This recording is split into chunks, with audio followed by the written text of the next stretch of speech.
Hey everyone, welcome back to my channel Scale Up. In this quick tutorial, I will show you how you can turn on or customize your highlights in screen speak or speak screen in iPhone. It's super easy to do. Let's get started. Open up your iPhone settings and then go to accessibilities.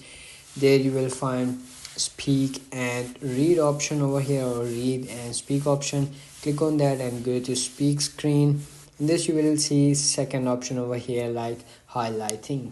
Click on that, and then you can simply do is you can customize all the things over here: words, sentences, or words and sentences, and sentence highlight style, underline, or background colors over here, or like highlighting colors or highlight colors over here. You can simply do is change these by your satisfaction, or like once you are satisfied you have to go back, and then that's it. That's how you can customize your highlights of speak screen. So if you found this video helpful, don't forget to like my video, subscribe my channel Scale Up, and also drop me a comment for more tips and tricks videos. Thanks for watching. See you in the next video. Have a nice day. Bye bye.